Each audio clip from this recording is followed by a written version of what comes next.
नमस्कार, फाइटर समाचार में आपका स्वागत है। पेश है 30 मई शनिवार दोपहर 12:15 बजे बीकानेर, चूरू और जोधपुर की खास खबरें। बड़ी खबरों से अपडेट रहने के लिए सब्सक्राइब करें फाइटर न्यूज को और प्रेस करें बेल आइकन को। बीकानेर अंचल के नौतपा के शुरुआती 3 दिन तेज गर्मी के बाद अब नौतपा का असर कम होता नजर आ रहा है। वहीं शुक्रवार देर शाम धूल भरी आंधी के बाद अचानक से मौसम में बदलाव आया। आंधी के बाद बारिश शुरू होगी, जिससे आमजन को गर्मी से राहत मिली। तेज हवाओं के साथ हुई बारिश से मौसम में ठंडक महसूस की गई। बीकानेर में अगले 4 दिनों तक आंधी, बारिश व ओले पड़ने की चेतावनी मौसम विभाग ने जारी की है। इस बार नौतपा में गर्मी अधिक होने से मानसून पर भी प्रभाव पड़ सकता है। बीकानेर जिले में पन्नालाल बारूपाल लिफ्ट, नहर गजनेर लिफ्ट के पंपिंग स्टेशनों पर मिट्टी निकालने का कार्य चलेगा। इसको लेकर 1 से 12 जून तक यह नहर बंद रहेगी, लेकिन शोभासर जलाशय में 17 दिन का भंडारण रहेगा। इसलिए जलदाय विभाग का दावा है कि इस दौरान शहर की जलापूर्ति पर किसी तरह का प्रभाव नहीं पड़ेगा। नियमित रूप से आपूर्ति की जाएगी। 3 साल से इस नहर में मरम्मत का कार्य नहीं हुआ। इस बार प्रस्तावित नहरबंदी के दौरान इसमें मोटरों के नीचे से मिट्टी निकालने का कार्य होना था, लेकिन कोरोना के चलते नहरबंदी नहीं हुई। अब पंपिंग स्टेशनों की मोटरें अधिक मिट्टी के कारण जाम हो गई हैं। इसे देखते हुए नहर विभाग ने इससे मिट्टी निकालने का निर्णय लिया है। बीकानेर जिले में कोरोना से लड़ने में अब तक हाइड्रोक्सी क्लोरोविन का उपयोग कर रहे बीकानेर के एसपी मेडिकल कॉलेज में अब गंभीर रोगियों की जरूरत पड़ने पर प्लाज्मा थेरेपी भी दी जा सकती है। प्लाज्मा थेरेपी के फायदों पर इन्वेस्टिगेशन और उपयोग करने के लिहाज से कॉलेज के विशेषज्ञ डॉक्टर्स की एक टीम बनाई है।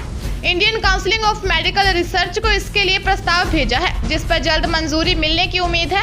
मेडिकल कॉलेज के विभागाध्यक्ष डॉक्टर एल गौरी की अध्यक्षता में विशेषज्ञों ने एक कमेटी बनाई है, जो प्लाज्मा थेरेपी की जरूरत, उपयोग, लाभ आदि पर रिसर्च करने के साथ ही जरूरत पड़ने पर मरीज की स्थिति के मुताबिक थेरेपी देने पर सुझाव भी दे सकेगी।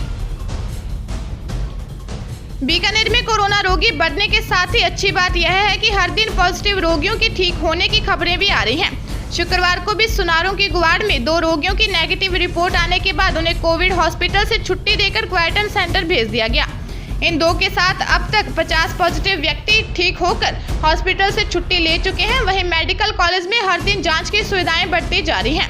एक RNA एक्सट्रैक्टर मशीन को दिन पहले यहाँ पहुंची है। 2 दिन में इसी श्रेणी की 2 एडवांस्ड टेक्नोलॉजी की मशीनें और आने वाली हैं। ऐसे में मेडिकल कॉलेज प्रशासन कुछ ट्रेंड स्टाफ की नियुक्ति कर जांच की क्षमता को 2,500 से 3,000 प्रतिदिन तक ले जा सकते हैं। फिलहाल 3 पारियों में लगभग 1500 सैंपल अधिकतम प्रतिदिन जांच हो रही है। चूरू जिले के कस्बा सावा में तारानगर सड़क किनारे लगी प्लास्टर ऑफ पेरिस की एक फैक्ट्री की भट्टियों में जलाने के लिए रखे गए तूड़े व जलाऊ लकड़ी आदि के गोदाम में तेज आंधी के दौरान बिजली की लाइन के तारों से हुई स्पार्क से लगी करीब 30 लाख रुपए का सामान जलकर राख हो गया। घटना के अनुसार विश्वकर्मा प्लास्टर उद्योग सावा के तूड़े व जलाऊ लकड़ी आदि के गोदाम में उसके ऊपर से गुजर रहे 11,000 kV की बिजली की लाइन के तारों में आंधी व तेज हवा के चलते हुई स्पार्किंग से उठी आग की चिंगारी में गोदाम की 4 दीवारी के भीतर खुले में रखे तूड़े में आग लग गई, जिससे फैक्ट्री की अधिकांश बिजली फिटिंग, जनरेटर की फिटिंग व स्टोर में रखे कुछ कागजात, फाइल व POP पैकिंग के लिए रखे बैग आदि अनेक सामान भी जलकर राख हो गया। 5 दमकल की गाड़ियों और टैंकरों ने पानी व JCB से आग पर लगभग 10 घंटों में काबू पाया गया। चूरू जिले के राजगढ़ में थानाधिकारी विष्णुदत्त बिश्नोई आत्महत्या मामले के बाद यहां थानाधिकारी नियुक्ति को लेकर पुलिस के आला अधिकारी उलझे हुए हैं। बार बार थानाधिकारियों को बदला जा रहा है। घटनाक्रम के करीब 7 दिन के भीतर तीसरा थानाधिकारी का बदलना जिले ही नहीं पूरे प्रदेश में चर्चा का कारण बना हुआ है। थानाधिकारी बिश्नोई के आत्महत्या के बाद रतनगढ़ थानाधिकारी महेंद्र कुमार को पदभार सौंपा गया था। इसके बाद बीकानेर के थाना बज्जू CI वीरेंद्र पाल सिंह को चूरू भेजे जाने के आदेश दिए गए थे, लेकिन एक आदेश जारी कर तबादला निरस्त कर दिया। हालांकि IG बीकानेर रेंज जॉस मोहन की ओर से तबादला आदेश निरस्त करने की बात को नकारा गया था। इस बीच CI गुरु भूपेंद्र सिंह को राजगढ़ का नया थानाधिकारी नियुक्त किया गया है। चूरू की रतनगढ़ पुलिस ने मेगा हाईवे पर एक ट्रक से 10 किलो डोडा पोस्ट व 400 ग्राम अफीम बरामद कर 2 जनों को गिरफ्तार किया है और ट्रक को सीज कर दिया। पुलिस ने बताया कि मुखबिर की सूचना पर वे संगम चौराहा पर नाकाबंदी में खड़े थे। सुजानगढ़ की ओर से पंजाब नंबर का ट्रक आया और उसके रोक कर तलाशी ली तो नशीला पदार्थ मिला। पुलिस ने बलजीत सिंह निवासी महमूदपुरा बालंगाना जिला तरनतारन पंजाब व सुरेंद्र सिंह निवासी मदर मथरा भाकापट्टी बलटोता जिला तरनतारन पंजाब को गिरफ्तार कर लिया। दोनों के विरुद्ध एनडीपीएस एक्ट में मामला दर्ज कर लिया है। जोधपुर जिले के शास्त्री सर्किल के पास स्थित फास्ट फूड रेस्टोरेंट में गैस सिलेंडर की पाइप लीकेज होने से भीषण आग लग गई। फर्नीचर, काउंटर व फ्रिज जलकर खाक हो गए। निगम की 2 दमकलों ने आग पर काबू पाया। जानकारी के अनुसार सर्किल के पास रोले मैप रैप नामक फास्ट फूड रेस्टोरेंट है, जहां शटर के पास ही रखे गैस के सिलेंडर की पाइप दोपहर में लीकेज हो गई और आग लगने लगी। पूरा सिलेंडर चपेट में आ गया। लपटें दुकान के बाहर तक निकलने लगी।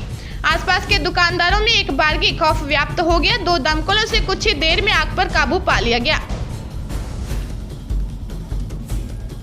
जोधपुर जिले के कुड़ी भगतासनी थाना अंतर्गत केके कॉलोनी के पीछे रेलवे ट्रैक पर एक व्यक्ति का शव मिला। वह पत्नी से विवाद के बाद रात को किसी समय घर से निकल गया था। पुलिस ने बताया कि अनुसार मूलतः उत्तर प्रदेश के भोजपुर हाल सागरिया क्षेत्र की इंदिरा कॉलोनी निवासी 30 वर्षीय मनोज कुमार वर्मा का शव केके कॉलोनी के पीछे रेलवे ट्रैक पर मिला है। पास में मिले दस्तावेजों से उसकी पहचान की गई। जांच के बाद शव को मोर्चे में रखवा दिया है। यूपी के अन्य परिजन के जोधपुर पहुंचने पर पोस्टमार्टम कराया जाएगा। राजस्थान हाईकोर्ट ने नए मकान के निर्माण को लेकर 15 दिन की तत्काल पैरोल की मांग करने वाली पत्र याचिका को यह कहते हुए खारिज कर दिया कि अव्वल तो पैरोल पर रिहा करने का यह कोई विधिक आधार नहीं है। दूसरा, कोविड-19 प्रकोप में मकान निर्माण जैसे हालात नहीं है। न्यायाधीश की खंडपीठ के समक्ष सुनवाई के लिए बाड़मेर निवासी गजेंद्र की पत्र याचिका पेश की गई, जिसमें कहा गया था कि उसने सजा के 10 साल शांतिपूर्वक व्यतीत कर दिए हैं। उसने नए मकान निर्माण के लिए 15 दिन की पैरोल मांगी थी, जिसे हाईकोर्ट ने खारिज कर दिया है।